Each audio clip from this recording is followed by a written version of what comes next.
वाहिगुरु जी। जय श्री महला पंजवा। बार श्लोकां नाले ओंकार सतगुर प्रसाद। श्लोक आद पूर्ण मद पूर्ण अंत पूर्ण संत संत सर्वतर रमणम नानक रघुनाथन जगदीश्वर। देखन सुनन सुनावनो मन में दृढ़ साज। गुरु रहे तो सर्वत्र में नानक हर रंग राज पौड़ी। हरे जन रंजन गाइय सब अंतर सोई।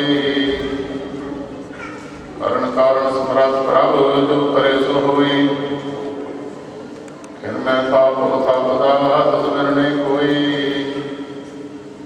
खंड ब्रह्मांड बताल दीप रव्या सबलोई। जिसा बुझाए सो बुझ सी निर्मल जन सोई। जिसा बुझाए सो बुझ सी निर्मल जन सोई। खंड ब्रह्मांड बताल दीप रव्या सबलोई।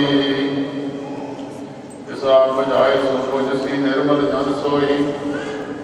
वाहिगुरू जी का खालसा वाहिगुरू जी की फतेह।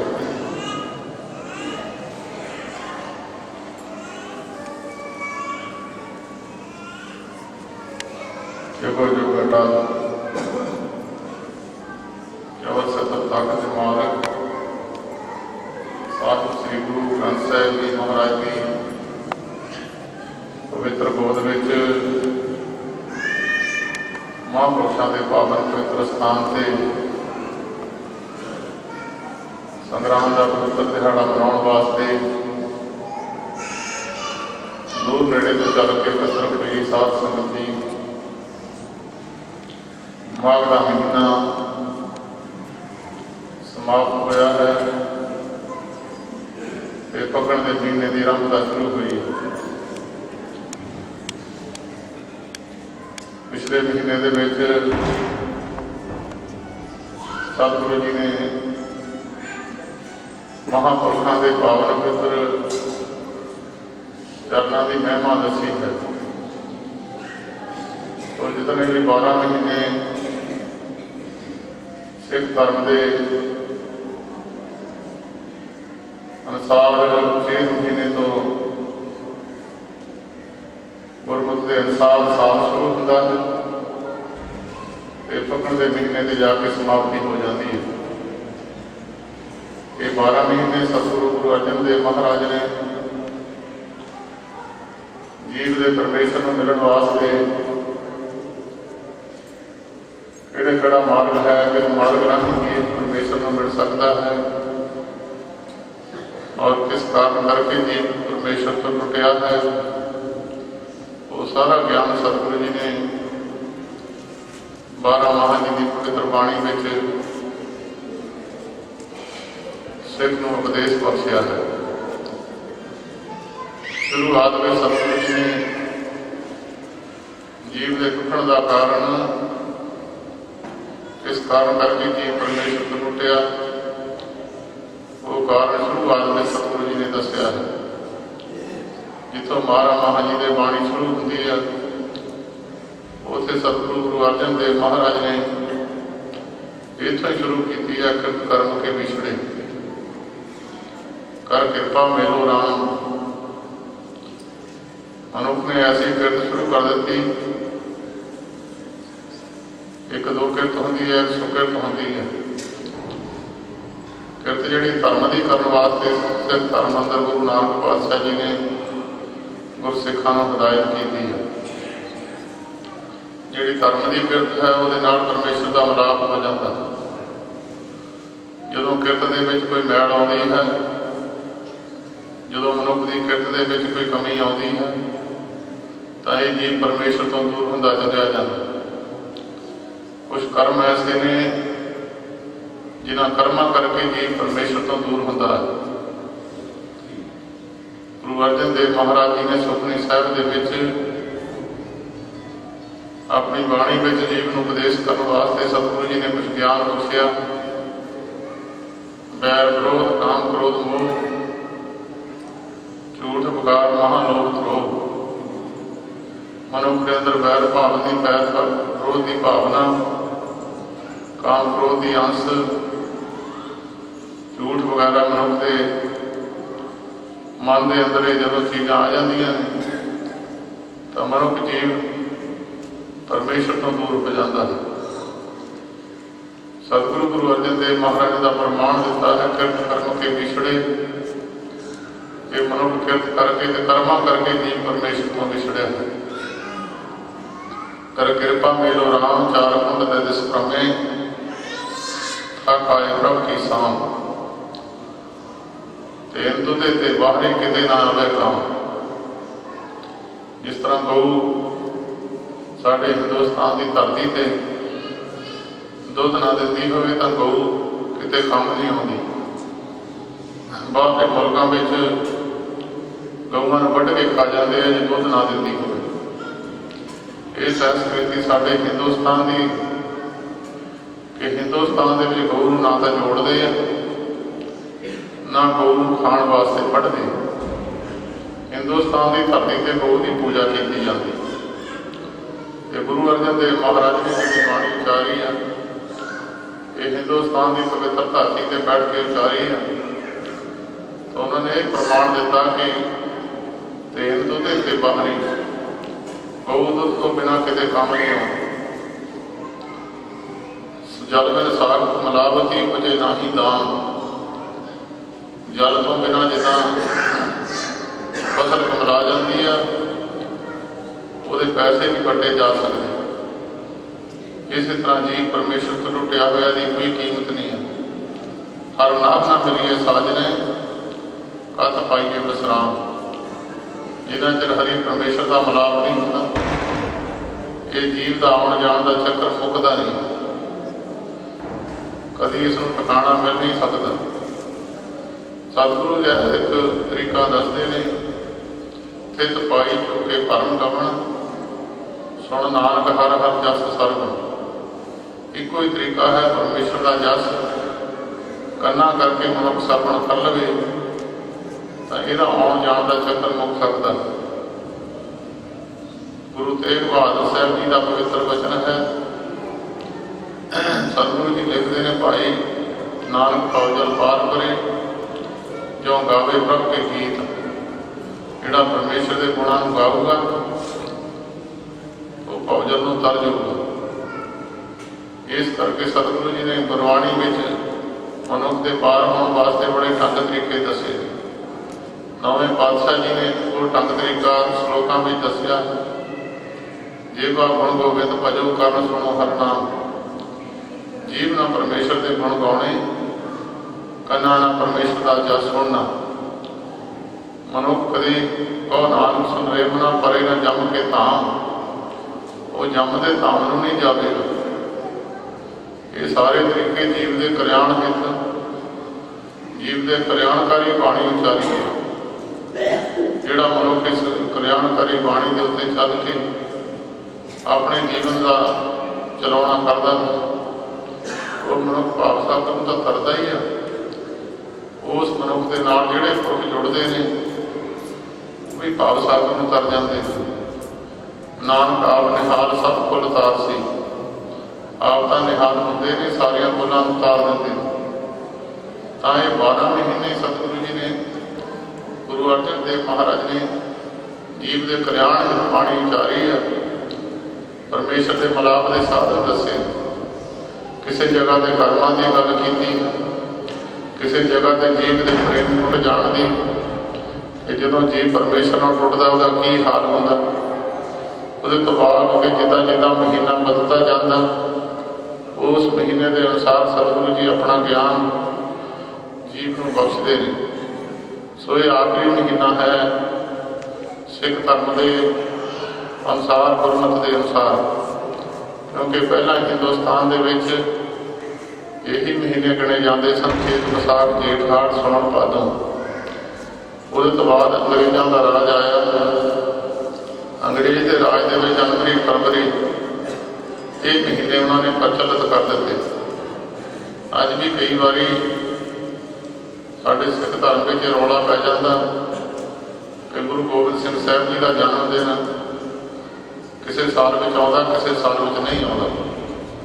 ਗੁਰਮੁਖੋ, ਜਿਹੜੇ ਦੇਸੀ ਮਹੀਨੇ ਨੇ ਉਹਨਾਂ ਦਾ ਅੰਗਰੇਜ਼ੀ ਮਹੀਨਿਆਂ ਨਾਲ ਤੁਲਨਾ ਨਾ ਕਰਿਆ ਕਰੋ।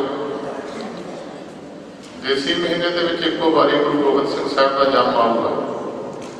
ਜੇ ਉਹਨੂੰ ਤੁਸੀਂ ਅੰਗਰੇਜ਼ੀ ਮਹੀਨਿਆਂ ਨਾਲ ਰਲਾਓਗੇ ਉਹਦਾ ਮੇਲ ਨਹੀਂ ਹੋਵੇਗਾ।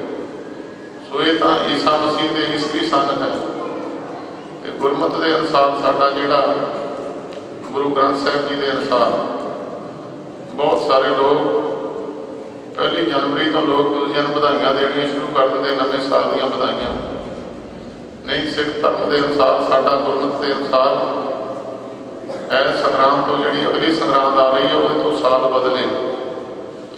ਜਿਹੜੀਆਂ ਯੰਤਰੀਆਂ ਜੋਤਿਸ਼ ਦੀਆਂ ਨੇ, ਗਣਤੀ ਵਿਦਿਆ ਹੈ, ਜਿਹੜੀ ਜੋਤਿਸ਼ ਦੀ ਵਿਦਿਆ ਹੈ, ਉਹਦਾ ਵੀ ਸਾਰਾ ਜੋਤਿਸ਼ ਅਗਲੇ ਮਹੀਨੇ ਤੋਂ, ਚੇਤ ਮਹੀਨੇ ਤੋਂ ਯੰਤਰੀਆਂ ਸ਼ੁਰੂ ਹੋਣਗੀਆਂ। ਸੋ ਇਹ ਚੇਤ ਮਹੀਨੇ ਦਾ ਸਤਿਗੁਰੂ ਜੀ ਉੱਥੋਂ ਲੈ ਕੇ 12 ਮਹੀਨੇ ਪਕੜਨ ਦੇ ਮਹੀਨੇ ਤੱਕ ਸਤਿਗੁਰੂ ਜੀ ਨੇ ਸਾਰਾ ਗਿਆਨ ਜੀਵ ਨੂੰ ਬਖਸ਼ਿਆ। ਪਰ ਹੁਣ ਆਨੰਦ ਪਾਰ ਜਨਾ ਹਰ ਸੱਜਣ ਪ੍ਰਗਟਿਆ। ਪਿਛਲੀਆਂ ਜਿੰਨੀਆਂ ਅਵਸਥਾ ਸਨ ਜੀਵ ਦੇ ਮਿਲਾਪ ਵਾਸਤੇ ਸਾਰਾ ਗਿਆਨ ਸਤਿਗੁਰੂ ਜੀ ਨੇ ਬਖਸ਼ਿਆ।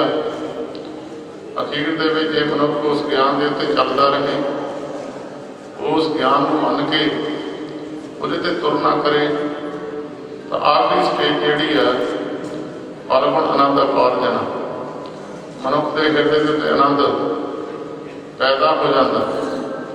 ਆਨੰਦ ਦਾ ਮਤਲਬ ਹੁੰਦਾ ਕਿ ਜਦੋਂ ਕੋਈ ਮਨੁੱਖ ਪ੍ਰਸ਼ਾਦਾ ਛਕਦਾ ਰੱਜ ਜਾਵੇ, ਉਹਨੂੰ ਹੋਰ ਪ੍ਰਸ਼ਾਦਾ ਪੁੱਛੀਏ, ਉਹ ਕਹਿੰਦਾ ਜੀ ਆਨੰਦ ਹੋ ਗਿਆ।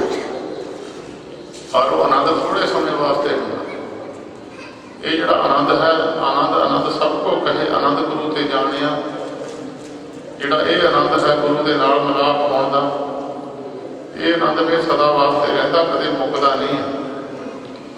ਜਿਹੜਾ ਇੱਕ ਵਾਰ ਪਰਮੇਸ਼ਰ ਨੂੰ ਮਿਲ ਗਿਆ ਜੀਵ, ਜਿਸ ਤਰ੍ਹਾਂ ਤੁਸੀਂ ਪਾਣੀ ਦਰਿਆ ਵਿੱਚ ਡੋਲਾ ਭਰ ਕੇ ਲੈ ਆਓ, ਲੋਟਾ ਭਰ ਕੇ ਲੈ ਆਓ, ਉਹ ਵੱਖਰਾ ਹੈ। ਜਦੋਂ ਤੁਸੀਂ ਉਹ ਲੋਟੇ ਨੂੰ ਮੁੜ ਕੇ ਦਰਿਆ ਵਿੱਚ ਸੁੱਟ ਦੋਗੇ, ਮੁੜ ਕੇ ਨਿਕਲਦਾ ਨਹੀਂ ਹੈ, ਵਿੱਚ ਸਮਾ ਜਾਂਦਾ। ਇਸੇ ਤਰ੍ਹਾਂ ਇਹ ਜੀਵ ਹੈ। ਜਿੰਨਾ ਚਿਰ ਜੀਵ ਵੱਖਰਾ ਹੈ, ਪਰਮੇਸ਼ਰ ਤੋਂ ਟੁੱਟਿਆ ਹੋਇਆ ਤਾਂ ਜੀਵ ਹੈ। ਜਦੋਂ ਪਰਮੇਸ਼ਰ ਨਾਲ ਭੇਦ ਹੋ ਜਾਂਦਾ, ਫਿਰ ਜੀਵ ਨਹੀਂ ਰਹਿੰਦਾ, ਫਿਰ ਪਰਮੇਸ਼ਰ ਦਾ ਰੂਪ ਹੋ ਜਾਂਦਾ। ਗੁਰੂ ਤੇਗ ਬਹਾਦਰ ਸਾਹਿਬ ਜੀ ਆਪਣੀ ਪਵਿੱਤਰ ਬਾਣੀ ਵਿੱਚ ਲਿਖਦੇ, ਜੋ ਪ੍ਰਾਣੀ ਜਿਸ ਦਿਨ ਭਜੈ ਉਹ ਰਾਮ ਤੇ ਜਾਣ। ਜਿਹੜਾ ਦਿਨ ਰਾਤ ਪਰਮੇਸ਼ਰ ਦਾ ਭਜਨ ਕਰਦਾ, ਰੱਬ ਦਾ ਤਾਂ ਉਹਦਾ ਪਰਮੇਸ਼ਰ ਦਾ ਅੰਤਰ ਕੋਈ ਨਹੀਂ। ਹਰ ਜਨ ਹਰ ਅੰਤਰ ਨਹੀਂ, ਨਾਨਕ ਸਾਚੀ ਮਾਨ। ਉਹਦਾ ਤਾਂ ਪਰਮੇਸ਼ਰ ਦਾ ਫਰਕ ਕੋਈ ਹੈ ਹੀ ਨਹੀਂ।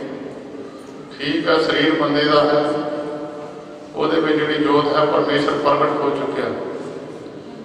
ਇਸ ਤਰ੍ਹਾਂ ਬਹੁਤ ਸਾਰੇ ਜਿਹੜੇ ਸਾਡੀ ਉਮਰ ਦੇ ਸਰੀਰ ਦੇ ਵਿੱਚ ਬੈਠੇ, ਉਹਨਾਂ ਨੂੰ ਪਤਾ ਹੈ ਕਿ ਮਿੱਟੀ ਦੇ ਤੇਲ ਦੀਆਂ ਲਾਲਟਣਾਂ ਹੁੰਦੀਆਂ ਸੀ। ਉਹ ਮਿੱਟੀ ਦੇ ਤੇਲ ਦੀ ਲਾਲਟਣ ਦੀ ਜਿਹੜੀ ਚਿਮਨੀ ਹੁੰਦੀ ਸੀ, ਉਹਦੇ ਤੇ ਜੇ ਮੈਲ ਚੜ੍ਹ ਜਾਵੇ ਤਾਂ ਅੰਦਰਲੀ ਲਾਈਟ ਦਿਸਣ ਤੋਂ ਫਟ ਜਾਂਦੀ ਹੈ। ਜਾਂ ਸਿਆਣੇ ਪੁਰਖ, ਸਿਆਣੀਆਂ ਬੀਬੀਆਂ ਉਹਦੀ ਚਿਮਨੀ ਨੂੰ ਲਾ ਕੇ ਉਹਦੇ ਵਿੱਚੋਂ ਮੈਲ ਲਾ ਦਿੰਦੇ, ਸਾਫ਼ ਕਰ ਦਿੰਦੇ, ਤਾਂ ਫਿਰ ਉਹ ਅੰਦਰਲੀ ਲਾਈਟ ਦਿਸਣ ਲੱਗ ਜਾਂਦੀ। ਉਹ ਲਾਈਟ ਦੇ ਨਾਲ ਆਲੇ ਦੁਆਲੇ ਚਾਨਣ ਹੋ ਜਾਂਦਾ। ਉਹ ਚਾਨਣ ਫਿਰ ਬਾਕੀ ਕਈ ਲਾਲਟਣਾਂ ਦੀਆਂ ਨੁਕਸ ਦੱਸ ਦਿੰਦਾ, ਕਿਸੇ ਦੀ ਬੱਤੀ ਹੈ ਨਹੀਂ, ਕਿਸੇ ਵਿੱਚ ਤੇਲ ਹੈ ਨਹੀਂ। ਉਹ ਸਾਰਾ ਫਿਰ ਜਿਹੜਾ ਇੱਕ ਪ੍ਰਕਾਸ਼ਮਾਨ ਲਾਲਟਣ ਹੈ, ਉਹ ਕਈ ਜਿਹੜੀਆਂ ਬੇਪ੍ਰਕਾਸ਼ ਲਾਲਟਣਾਂ ਨੇ ਉਹਨਾਂ ਦੇ ਔਗਣਾਂ ਨੂੰ ਦਰਸਾ ਦਿੰਦਾ। ਇਸੇ ਤਰ੍ਹਾਂ ਜਦੋਂ ਕੋਈ ਗਿਆਨਵਾਨ ਪੁਰਸ਼, ਜਦੋਂ ਕੋਈ ਮਹਾਂਪੁਰਖ ਜਿਹਦੀ ਜੋਤ ਪ੍ਰਗਟ ਹੋ ਜਾਂਦੀ ਹੈ, ਉਹ ਜੋਤ ਦੇ ਨੇੜੇ ਜਦੋਂ ਵੀ ਕੋਈ ਜਾਂਦਾ, ਸਭ ਮੈਂ ਜੋਤ ਜੋਤ ਹੈ ਸੋਏ, ਇਸ ਦੇ ਚਾਨਣ ਸਭ ਮੈਂ ਚਾਨਣ ਹੋਏ। ਗੁਰ ਸਾਖੀ ਜੋਤ ਪ੍ਰਗਟ ਹੋਏ। ਇੱਕ ਬਲਦੇ ਦੀਵੇ ਦੀ ਜ਼ਰੂਰਤ ਹੁੰਦੀ ਹੈ।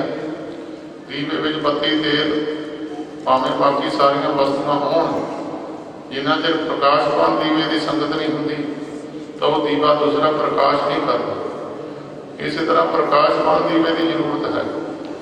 ਫਿਰ ਜਦੋਂ ਇੱਕ ਪ੍ਰਕਾਸ਼ਵਾਨ ਦੀਵਾ, ਉਹਦੇ ਤੋਂ ਤੁਸੀਂ ਸੈਂਕੜੇ ਹਜ਼ਾਰਾਂ ਦੀਵੇ ਜਗਾ ਲਓ, ਉਹਨੂੰ ਕੋਈ ਫਰਕ ਨਹੀਂ ਪੈਂਦਾ। ਸਿਰਫ ਉਹਦੇ ਤੋਂ ਲਾਡ ਹੀ ਲੱਗਣੀ ਹੁੰਦੀ।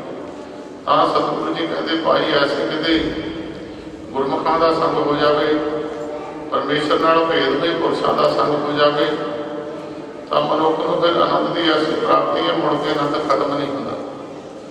ਪਰ ਹੁਣ ਆਨੰਦ ਅਪਾਰਜਨਾ ਅੰਦਰ ਆਨੰਦ ਪੈਦਾ ਹੋ ਗਿਆ, ਪ੍ਰਗਟ ਹੋ ਗਿਆ। ਹਰ ਸੱਜਣ ਪ੍ਰਗਟੇ ਆਏ ਜਦੋਂ ਪਰਮੇਸ਼ਰ ਸਾਹਮਣੇ ਪ੍ਰਗਟ ਹੋ ਗਏ। ਕੋਈ ਜਾਤ ਪਾਤ ਦਾ ਫਰਕ ਨਹੀਂ ਹੈ ਪਰਮੇਸ਼ਰ ਦੇ ਪ੍ਰਗਟ ਹੋਣ ਦੀ। ਇਹ ਨਹੀਂ ਕਿ ਸਰੀਰ ਵਿੱਚ ਪਰਮੇਸ਼ਰ ਨੇ ਪ੍ਰਗਟ ਹੋ ਜਾਣਾ। ਇਕਲਾ ਨੂੰ ਤੂੰ ਮੇਰ ਲੈ ਕੇ ਆਪੋਂ ਤੋਂ ਤਕਵਾਇਆ, ਗੁਰ ਕਿਰਪਾ ਤੇ ਜਾਣਿਆ ਜਿੱਥੇ ਤੂੰ ਆਪ ਬੁਝਾਇਆ।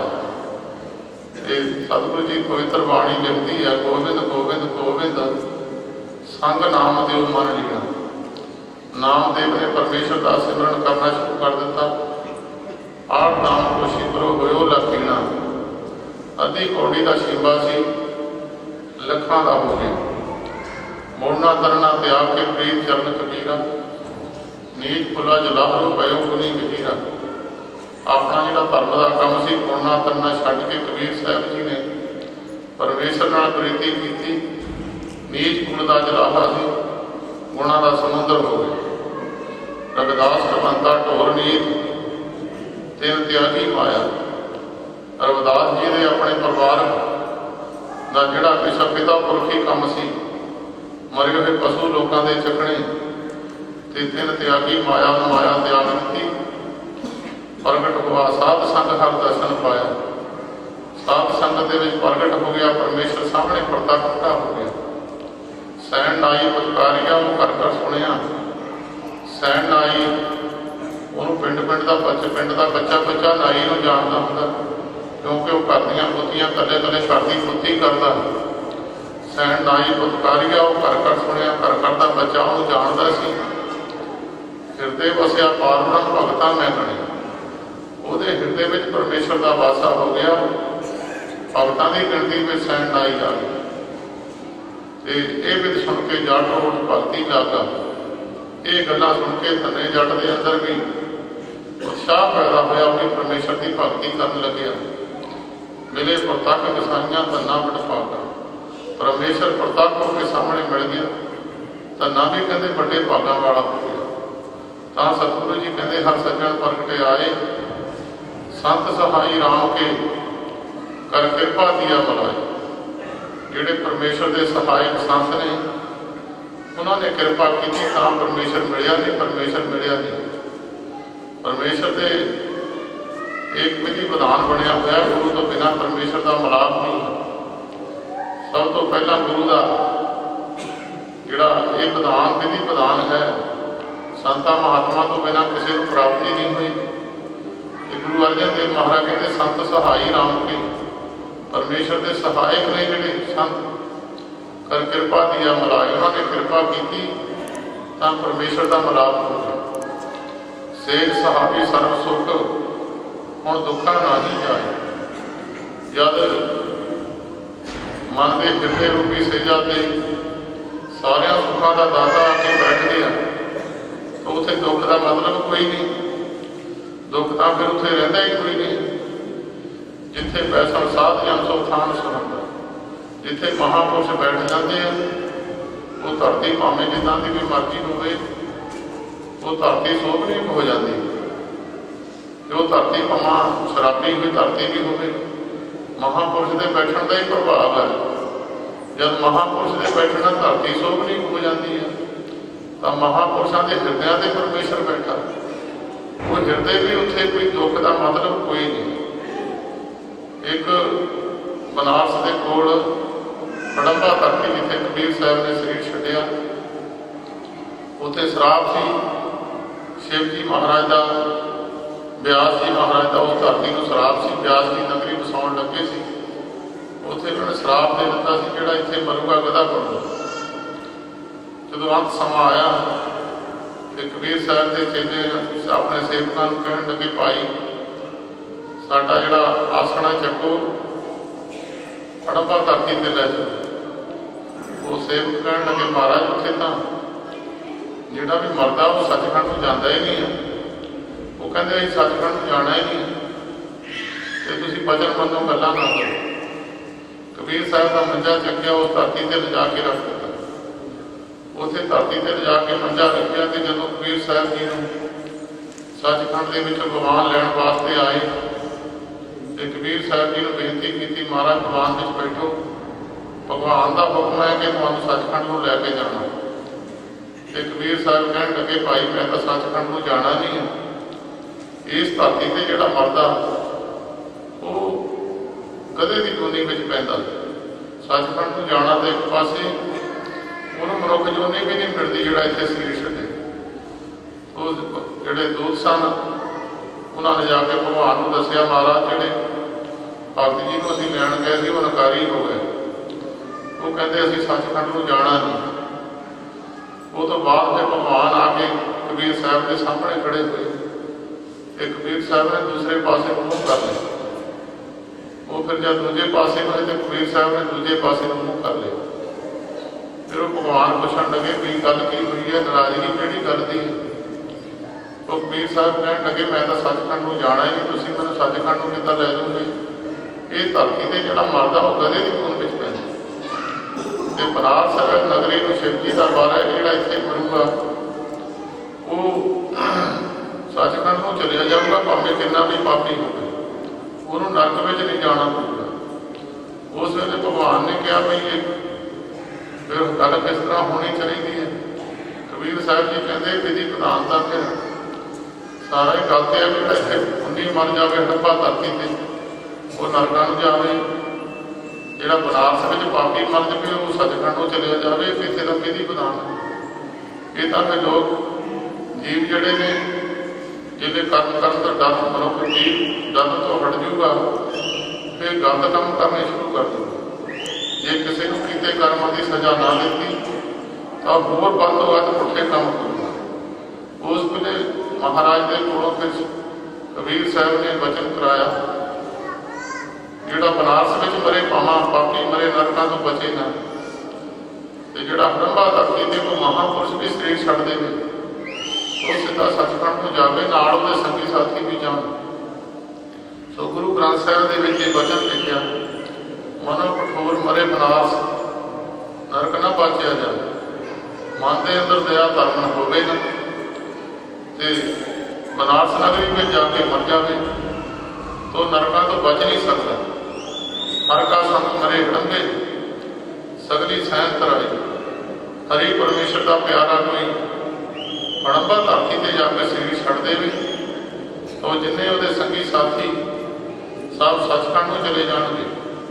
ਨਾਨਕ ਦੇ ਮੁਖ ਜਿਹੜੇ ਕੀਤੀ ਟੁੱਟੀ ਨਾਲ, ਮਹਾਂਪੁਰਖ ਨੂੰ ਕੋਈ ਪਾਬੰਦੀ ਨਹੀਂ ਹੈ। ਮਹਾਂਪੁਰਖ ਜਿਹਨੂੰ ਵੀ ਦੁਨੀਆ ਵਿੱਚ ਆਉਣ ਛਡਾ ਸਕਦੇ ਆ, ਭਾਵੇਂ ਪਾਪੀ ਤੋਂ ਪਾਪੀ ਵੀ ਕੋਈ ਹੋਵੇ ਉਹਨੂੰ ਛਡਾ ਸਕਦੇ ਆ, ਤੇ ਜਿਹਨੂੰ ਮਰਜ਼ੀ ਸੱਚਖੰਡ ਵਿੱਚ ਪਹੁੰਚਾ ਸਕਦੇ। ਮਹਾਂਪੁਰਖਾਂ ਦੀ ਆਪਣੀ ਖੁਸ਼ੀ ਦੀ ਗੱਲ। ਤੇ ਗਨਕਾ ਵਰਗੇ ਪਾਪੀ ਉਹ ਵੀ ਸੱਚਖੰਡ ਨੂੰ ਚਲੇ ਗਏ, ਅਜਾਮਲ ਵਰਗੇ ਪਾਪੀ ਉਹ ਵੀ ਸੱਚਖੰਡ ਨੂੰ ਚਲੇ ਗਏ ਮਹਾਂਪੁਰਸ਼ਾਂ ਦੇ ਵਚਨ ਕਰਕੇ। ਤੇ ਗੁਰੂ ਤੇਗ ਬਹਾਦਰ ਸਾਹਿਬ ਜੀ ਦਾ ਪਵਿੱਤਰ ਵਚਨ ਹੈ, ਮਨ ਰੇ ਪ੍ਰਭ ਕੀ ਸਤਿ ਵਿਚਾਰੋ, ਜੇ ਸਿਮਰਤ ਗਨਕਾ ਸੀ ਉਤਰੀ ਤਾਂ ਕੋ ਜਸ ਉਤਾਰੋ। ਕਯੋ ਟਲ ਨੂੰ ਜਾ ਕੇ ਸਿਮਰਨ ਔਰ ਨਿਰਭੈ ਪਦ ਪਾਇਆ, ਦੁਖ ਹਰਤਾ ਵਿਦ ਕੋ ਸੁਆਮੀ ਤੈ ਕਾਹੇ ਬਸਰਾਇਆ। ਜਬ ਹੀ ਸਰਣ ਕਹੀ ਕਿਰਪਾ ਨਿਤ ਗਜ ਗਰਾਤੇ ਸੂਤਾ, ਮਹਿਮਾ ਨਾਮ ਕਹਾਂ ਲੋ ਵਰਣੋ ਰਾਮ ਕਹਿਤ ਬੰਧਨ ਤੇ ਤੂਤਾ। ਅਜਾ ਮਨ ਭਾਪੀ ਜਗ ਜਾਣੇ ਨਿਉ ਮਾਹੇ ਵਿਸਤਾਰਾ, ਕਹਿਤ ਨਾਨਕ ਚੇਤ ਚਿੰਤਾ ਮਨ ਤੈ ਪੇ ਉਦਰ ਸਪਾਰ। ਸਤਿਗੁਰੂ ਜੀ ਕਹਿੰਦੇ ਅਜਾ ਮਨ ਭਾਪੀ ਵੀ ਮਹਾਂਪੁਰਸ਼ਾਂ ਦੇ ਵਚਨ ਨਾਲ ਕਰ ਗਿਆ। ਭਾਵੇਂ ਹੁਣ ਆਪਣੇ ਪੁੱਤਰ ਨੂੰ ਬਾਜ ਮਾਰੀ, ਪਰਮੇਸ਼ਰ ਨੂੰ ਭਾਵੇਂ ਚੇਤੇ ਨਹੀਂ ਸੀ ਕੀਤਾ। ਗੁਰੂ ਗ੍ਰੰਥ ਸਾਹਿਬ ਵਿੱਚ ਵਚਨ ਹੈ, ਪੁੱਤਰ ਹੇਤ ਨਾਰਾਇਣ ਕਹਿਓ ਜਮ ਕੰਕਰ ਮਾਰ ਵਧਾ। ਕਹਿੰਦੇ ਪੁੱਤਰ ਦੇ ਪ੍ਰੇਮ ਚ ਉਹਨੇ ਬਾਜ ਮਾਰੀ, ਬਾਜ ਤਾਂ ਆਪਣੇ ਪੁੱਤਰ ਨੂੰ ਮਾਰੀ ਸੀ, ਤੇ ਜਮ ਕੰਕਰ ਜਿਹੜੇ ਸੀ ਉਹ ਪਰੇ ਕਰ ਦਿੱਤੇ, ਉਹਨੂੰ ਪਰੇ ਹਟਾ ਦਿੱਤਾ ਗਿਆ। ਅੰਤ ਕਾਲ ਨਾਰਾਇਣ ਅਜਾਮਲ, ਅੰਤ ਕਾਲ ਅਜਾਮਲ ਨਾਰਾਇਣ ਸੋ ਧਿਆਈ। ਜੇ ਗਤ ਕੋ ਜੋਗੀ ਸਰਬਾਸ਼ਤ ਸੋ ਗਤ ਛਿਨ ਮੈਂ ਪਾਈ। ਅੰਤ ਵੇਲੇ ਅਜਾਮਲ ਨੂੰ ਪਰਮੇਸ਼ਰ ਦੀ ਸੁਧ ਆ ਗਈ, ਜਿਹੜੀ ਗਤੀ ਨੂੰ ਬੜੇ ਬੜੇ ਯੋਗੀ ਪ੍ਰਾਪਤ ਨਹੀਂ ਕਰ ਸਕਦੇ, ਅਜਾਮਲ ਨੂੰ ਪ੍ਰਾਪਤ ਹੋਗੀ। ਇਹ ਮਹਾਂਪੁਰਸ਼ਾਂ ਦੇ ਬਚਨ ਨਾਲ ਅਜਾ ਮਨ ਕਰ ਗਿਆ, ਗਨਕਾ ਪਰ ਕੇ ਗਨਕਾ ਪਾਪਣ ਹੋਏ ਕੇ ਪਾਪਾਂ ਦਾ ਗਲਹਾਰ ਖਲੋਤਾ। ਮਹਾਂਪੁਰਖ ਅਚਾਨਕ ਚੱਕ ਗਨਕਾ ਪਾੜੇ ਆਏ ਖਲੋਤਾ। ਦੁਰਮਤ ਦੇਖ ਦਿਆਲ ਹੋਇਆ ਤੁਮ ਉਸਨੇ ਦਿੱਤੋ ਸਤੋਤਾ। ਮਹਾਂਪੁਰਖਾਂ ਦੇ ਬਚਨ ਕਰਕੇ ਗਨਕਾ ਵੀ ਭਵ ਸਾਗਰ ਨੂੰ ਤਰ ਗਈ। ਗਈ ਬਕੁੰਠ ਭਗਵਾਨ ਤੇ ਨਰਕਾਂ ਵਿੱਚ ਨਾ ਖਾਧੋ ਸਤੋਤਾ। ਤੇ ਅਜਾ ਮਨ ਵਰਗੇ ਮਹਾਂਪੁਰਖਾਂ ਦਾ ਬਚਨ ਮੰਨ ਕੇ ਸੱਚਖੰਡ ਨੂੰ ਚਲੇ ਗਏ। ਤਾਂ ਸਤਿਗੁਰੂ ਜੀ ਕਹਿੰਦੇ ਸੰਤ ਸਹਾਈ ਰਾਮ ਕੇ ਕਰ ਕਿਰਪਾ ਦੀਆ ਮਲਾਈ। ਸੇਖ ਸੁਹਾਗੀ ਸਰਬ ਸੁਖ ਹੁਣ ਦੁੱਖਾਂ ਨਹੀਂ ਜਾਏ। ਜਦ ਹਿਰਦੇ ਦੀ ਸੇਜਾ ਤੇ ਸਾਰਿਆਂ ਸੁੱਖਾਂ ਦਾ ਦਾਤਾ ਪਰਮੇਸ਼ਰ ਨਿਰੰਕਾਰ ਨੇ ਆਸਣ ਲਾ ਲਿਆ ਤੇ ਦੁੱਖ ਦਾ ਤਾਂ ਉੱਥੇ ਮਤਲਬ ਕੋਈ ਨਹੀਂ। ਜਦ ਹੈ ਹੀ ਸੁਖ ਦਾਤਾ ਇੱਛਾ ਪੂਰਕ ਸਰਬ ਸੁਖ ਦਾਤਾ ਹਰ ਜਾਂ ਕੇ ਬਸ ਹੈ ਕਾਮ ਤੇਨਾ। ਜਦ ਸਾਰਿਆਂ ਸੁੱਖਾਂ ਦਾ ਦਾਤਾ ਆ ਕੇ ਹਿਰਦੇ ਤੇ ਬੈਠ ਗਿਆ ਹੁਣ ਦੁੱਖਾਂ ਨਹੀਂ ਜਾਏ। ਇਸ ਪੁੰਨੀ ਵਡ ਭਾਗਣੀ ਵਰ ਪਾਇਆ ਹਰ ਰਾਏ। ਇੱਛਾ ਪੂਰੀਆਂ ਕਰਨ ਵਾਲੇ ਵੱਡਿਆਂ ਭਾਗਾਂ ਵਾਲਾ ਵੱਡਿਆਂ ਭਾਗਾਂ ਵਾਲੀ ਉਹ ਜੀਵ ਇਸਤਰੀ ਆ। ਪਰ ਪਾਇਆ ਹਰ ਰਾਏ ਪਰਮੇਸ਼ਰ ਵਰਗਾ ਬਰ ਨਿਰੰਕਾਰ ਹਰੀ ਵਰਗਾ ਬਰ ਉਹਨੂੰ ਪ੍ਰਾਪਤ ਹੋਇਆ। ਇਸ ਪੁੰਨੀ ਵਡ ਭਾਗਣੀ ਵਰ ਪਾਇਆ ਫਿਰ ਸਹੀਆ ਮੰਗਲ ਗਾਵੇ ਗੀਤ ਗਵਿੰਦ ਅਲਾਏ। ਹਰ ਜਿਹਾ ਉਹਨਾਂ ਦੇ ਸਹੀ ਕੋਈ ਦੂਜਾ ਲਵੇ ਨਾ ਲਾਏ। ਹੱਥ ਪੱਤ ਸਵਾਰਿਆਂ ਨਹੀਂ ਚਲ ਦਿੱਤੀਆਂ ਜਾਏ। ਕਹਿੰਦੇ ਜਦੋਂ ਪਰਮੇਸ਼ਰ ਆ ਕੇ ਬੈਠ ਗਿਆ ਦੋਏ ਲੋਕ ਸੌਰ ਜਾਂਦੇ। ਇੱਕ ਲੋਕ ਦਾ ਕੰਮ ਨਹੀਂ। ਸੰਤ ਬਾਬਾ ਜਵਾਲਾ ਸਿੰਘ ਜੀ ਵਰਗੇ ਜਿਹੜੇ ਦੋ ਲੋਕ ਸਵਾਰਨ ਵਾਲੇ ਲੋਕਾਂ ਦੇ ਭਵ ਸਾਗਰ ਵੀ ਤਾਰਦੇ ਸੀ। ਲੋਕ ਪਰਲੋਕ ਦੋਹਾਂ ਨੂੰ ਸਵਾਰ ਲੈਂਦੇ ਸੀ। ਇਹ ਉਹਨਾਂ ਦੀ ਦ੍ਰਿਸ਼ਟੀ ਵਿੱਚ ਇਹ ਸੀ ਜਿੱਥੇ ਕਿਰਪਾ ਕਰਦਾ ਨਹੀਂ ਲੋਕ ਪਰਲੋਕ ਸਵਾਦ। ਇਹ ਜਦੋਂ ਪਰਮੇਸ਼ਰ ਹਿਰਦੇ ਤੇ ਆ ਕੇ ਬੈਠ ਗਿਆ ਫਿਰ ਇਹ ਨਹੀਂ ਕਿਸੇ ਦਾ ਲੋਕ ਸਹੇਲਾ ਦਾ ਪਰਲੋਕ ਸਹੇਲਾ ਨਾ ਹੋਵੇ।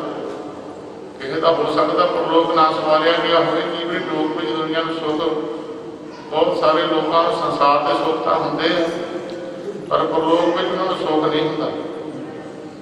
ਤੇ ਸਾਧ ਸੰਗਤ ਕਈ ਵਾਰੀ ਦੁਨੀਆ ਵਿੱਚ ਸਾਰੇ ਸੁੱਖ ਮਾਣਦਾ ਮਨੁੱਖ ਕਈ ਵਾਰੀ ਟੇਢੀਆਂ ਜੂਨਾਂ ਵਿੱਚ ਤੁਰਿਆ ਜਾਂਦਾ। ਮਹਾਂਪੁਰਖ ਦੇ ਸੰਗ ਤੋਂ ਬਿਨਾਂ ਹੀ ਟੇਢੀਆਂ ਜੂਨਾਂ ਦਾ ਇਹ ਚੱਕਰ ਕੱਟਿਆ ਨਹੀਂ ਜਾਂਦਾ। ਤਾਂ ਸਤਿਗੁਰੂ ਜੀ ਕਹਿੰਦੇ ਹੱਥ ਪੱਤ ਸਵਾਰਿਆਂ ਨੂੰ ਨਿਹਚਲ ਦਿੱਤੀਆਂ ਜਾ। ਇਹ ਜਿਹੜਾ ਪੱਕੀ ਗੱਲ ਹੈ ਕਿ ਦੋਏ ਹੱਥ ਦਾ ਪੱਤ ਜੀਵ ਦੇ ਮਹਾਂਪੁਰਸ਼ ਦੀ ਬਖਸ਼ਿਸ਼ ਦੁਆਰਾ ਸਵਾਰੇ ਜਾਂਦੇ। ਜੇ ਬਾ ਇੱਕ ਅਨੇਕ ਗੁਣ ਸੱਚੇ ਪਾਤਸ਼ਾਹ ਸਤਿਗੁਰੂ ਗੁਰੂ ਅਰਜਨ ਦੇਵ ਮਹਾਰਾਜ ਕਹਿੰਦੇ ਜੀ ਵੇਖਿਆ ਸੱਚੇ ਬਾਦਸ਼ਾਹ ਗੁਣ ਤੇਰੇ ਬਹੁਤੇ। ਜੇ ਬਾ ਇੱਕ ਅਨੇਕ ਗੁਣ ਤਰੇ ਨਾਨਕ ਚਰਨੀ ਪਾਏ। ਮਨੁੱਖ ਜਿੰਨਾ ਚਿਰ ਪਰਮੇਸ਼ਰ ਦੇ ਚਰਨਾਂ ਵਿੱਚ ਨਹੀਂ ਪੈਂਦਾ ਪਰਦਾ ਨਹੀਂ। ਪਰ ਗੁਣ ਨਿਤ ਸਲਾਹੀ ਹੈ ਜਿਸ ਨੂੰ ਤਿਲ ਨਾ ਤਮਾਏ। ਕਹਿੰਦੇ ਫਲਗਣ ਮਹੀਨੇ ਵਿੱਚ ਉਸ ਪਰਮੇਸ਼ਰ ਦੀ ਸਿਫਤ ਸਲਾਹ ਕਰਨੀ ਚਾਹੀਦੀ ਹੈ। ਤਿਲ ਜਿੰਨੀ ਵੀ ਤਮਾ ਨਹੀਂ ਹੈ। ਜਿਨ ਜਿਨ ਨਾਮ ਤੇ ਆਇਆ ਤਿਨ ਕੇ ਕਾਜ ਸਰੇ। ਜਿਨ੍ਹਾਂ ਨੇ ਸੰਸਾਰ ਵਿੱਚ ਇਹ ਨਹੀਂ ਕਿ ਇੱਕ ਬੰਦੇ ਦਾ ਸਰਗ ਹੈ ਦੂਜੇ ਦੇ ਨਹੀਂ। ਜਿਨ ਜਿਨ ਵੀ ਪਰਮੇਸ਼ਰ ਦੇ ਨਾਮ ਦਾ ਆਰਾਧਨ ਕੀਤਾ ਜਿਨ ਜਿਨ ਨਾਮ ਤੇ ਆਇਆ ਤਿਨ ਕੇ ਕਾਜ ਸਰੇ। ਹਰ ਗੁਰ ਪੂਰਾ ਆਰਾਧਿਆ ਦਰਗਹਿ ਸਤ ਕਰੇ। ਦਰਗਾਹ ਵਿੱਚ ਸੱਚੇ ਜਿੱਦਾਂ ਖਰੇ ਰੁਪਈਏ ਨੂੰ ਜਿਹੜਾ ਮਾਲਕ ਹੈ ਆਪਣੇ ਖਜ਼ਾਨੇ ਵਿੱਚ ਪਾ ਲੈਂਦਾ ਪੁੱਠੇ ਬਾਹਰ ਛੱਡ ਦਿੰਦਾ। ਦਰਗਾਹ ਵਿੱਚ ਉਹੀ ਪੁਰਖ ਖਰੇ ਗਿਣੇ ਗਏ ਜਿਨ੍ਹਾਂ ਨੇ ਪਰਮੇਸ਼ਰ ਦਾ ਨਾਮ ਜਪਿਆ। ਜਿਹੜੇ ਖੋਟੇ ਸਾਨੂੰ ਬਾਹਰ ਛੱਡ ਦਿੰਦੇ ਉਹਨਾਂ ਦੀ ਕੋਈ ਕੀਮਤ ਨਹੀਂ ਹੈ। ਹਰ ਕੋਈ ਪੂਰਾ ਆਰਾਧਿਆ ਦਰਗਹਿ ਸੱਚ ਕਰੇ। ਸਰਬ ਸੁੱਖਾਂ ਨਦ ਜਨ ਹਰ ਭਾਉ ਜਨ ਬਿਕਮ ਕਰੇ। ਪ੍ਰੇਮ ਭਗਤ ਤਿਨ ਪਾਈਆ ਵੇਖਿਆ ਨਾਹੀਂ ਜਰੇ। ਜਿਨ੍ਹਾਂ ਦੇ ਅੰਦਰ ਪ੍ਰੇਮਾ ਭਗਤੀ ਪੈਦਾ ਹੋ ਜਾਂਦੀ ਹੈ ਉਹਨੂੰ ਸੰਸਾਰ ਦੇ ਵਿਸ਼ੇ ਵਿਕਾਰ ਫਿਰ ਉਹਦੇ ਨੇੜੇ ਨਹੀਂ ਜਾ ਸਕਦੇ। ਪ੍ਰੇਮ ਭਗਤ ਤਿਨ ਪਾਈਆ ਵੇਖਿਆ ਨਾਹੀਂ ਜਰੇ। ਕੂੜ ਗਏ ਦੁੱਖ ਦਾ ਨਸੀ ਪੂਰਨ ਸੱਚ ਭਰੇ। ਆਰ ਬ੍ਰਹਮ ਪ੍ਰਭ ਸੇਵਦੇ ਮਨ ਅੰਦਰ ਏਕ ਕਰੇ। ਮਹਾਦੇਵ ਸਬੂਤ ਭਲੇ ਜਿਸ ਕੋ ਨਦਰ ਕਰੇ। ਨਾਨਕ ਮੰਗੇ ਦਰਸਦਾਨ ਕਿਰਪਾ ਕਰੋ। ਉਸ ਦੇ ਮਹੀਨੇ ਦਿਨ ਸਫਰੇ ਹੋ ਜਾਂਦੇ। ਕਿਸ ਤਰ੍ਹਾਂ ਸਫਰੇ ਹੋ ਜਾਂਦੇ ਆ? ਜਿਸ ਕੋ ਨਜ਼ਰ ਕਰੇ ਜਿਹਦੇ ਪਰਮੇਸ਼ਰ ਦੀ ਨਜ਼ਰ ਹੁੰਦੀ ਹੈ।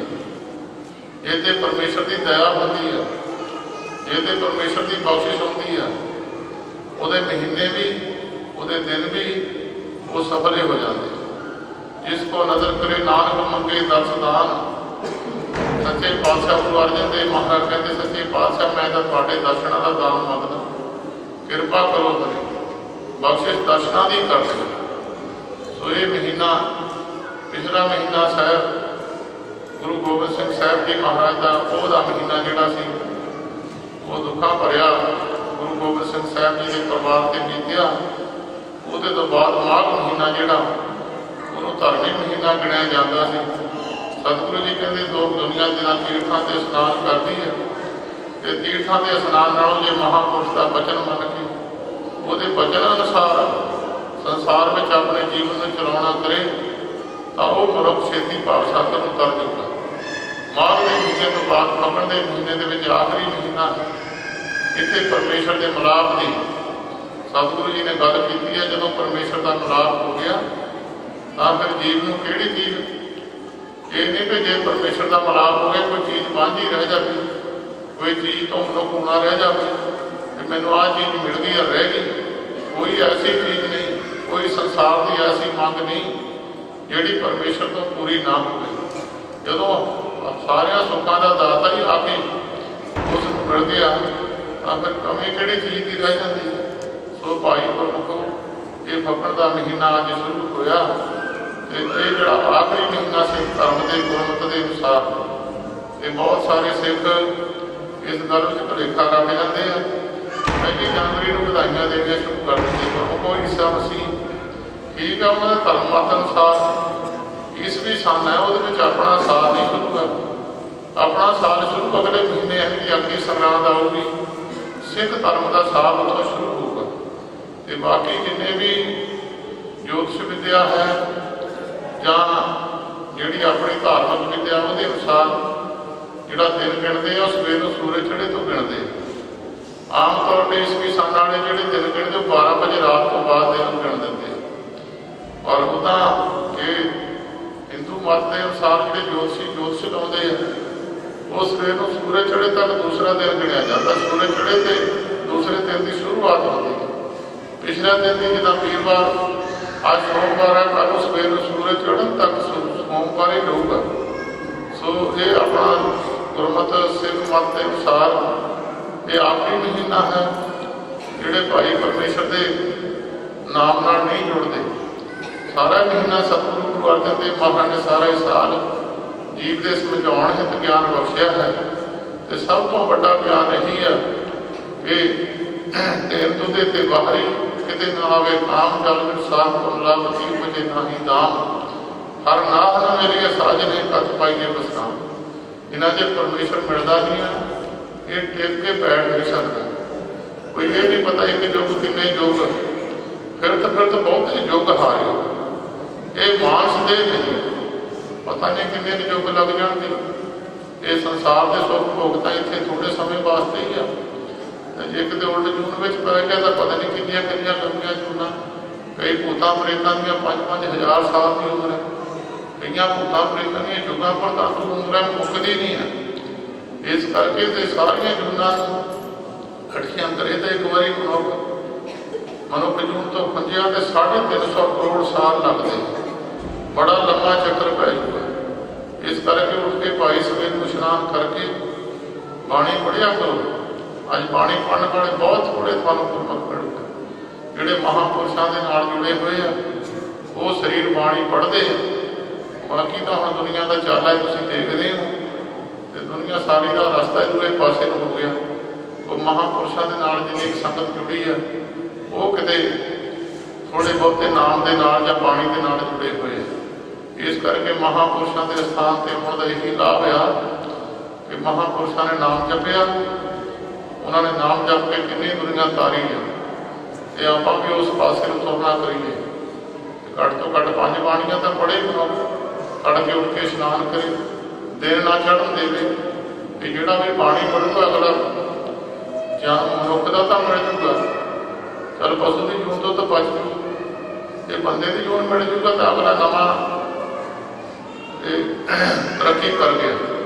फिर मुड़ के रब की सेवा करके सेवा सिमरन करके फिर मनुख तरक्की कर लूगा। नहीं तो जो मनुख की मौत हो जाती कहते सच्चे पातशाह नूं चरनां च निवास बख्श।